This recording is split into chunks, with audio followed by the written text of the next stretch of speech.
আসসালামু আলাইকুম। আমি ইস্পাত জাহানিবা হবিগঞ্জ থেকে বলছি।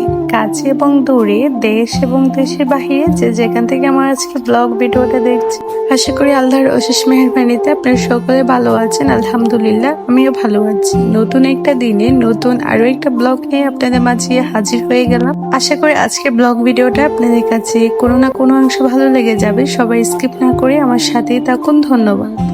নামাজ পড়ে চলে এসেছি ইফতার বানানোর জন্য। এখানে ডিমের চপগুলো এক এক করে সবগুলো ভাজি করে নিয়েছি। আর সবাইকে জানাচ্ছি বরাবরের মতনই রমাদান মুবারক। আশা করি সবাই রমাদানটা অনেক ভালো কাটবে।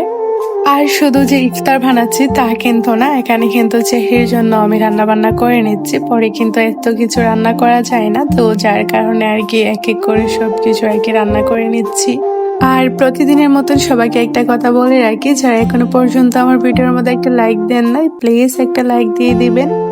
আর যারা নতুন এই প্রথম আমার ব্লগ ভিডিওটা দেখছেন, যদি কোনো অংশ ভালো লেগে যায় অবশ্যই আমার চ্যানেল সাবস্ক্রাইব করে রাখবেন। আর অন্য পাশে আমি আপনাদের সাথে কথা বলতে বলতে কিন্তু আমার ইফতারের আয়োজন একদমই রেডি করে নিয়েছি। এখানে বেশ কয়েক রকমের ভাজা পোড়া করা হয়েছে, তার সাথে অন্য কিছু বানানো হয়েছে। আর এখানে গরুর মাংস দিয়ে আর কি খিচুড়ি করা হয়েছে। আর তার সাথে সাথে তো শরবত তো থাকবেই, তাই না? রমাদান মানেই শরবত।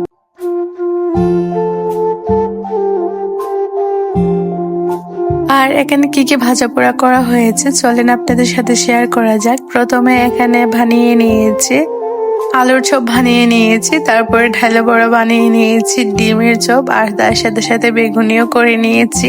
আর আজকে কিন্তু এগুলো অনেক বেশি করেছি। তার সাথে এখানে ছানা বুট করে নিয়েছি।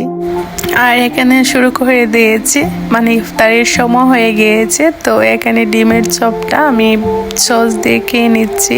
আর আমার কাছে মনে হয় ডিমের চপ কিন্তু সস দিয়ে খেতে বেশি ভালো লাগে। আর তার সাথে সাথে বেগুনিও কিন্তু সস দিয়ে খেতে ভালো লাগে। আর আমার কাছে মনে হয়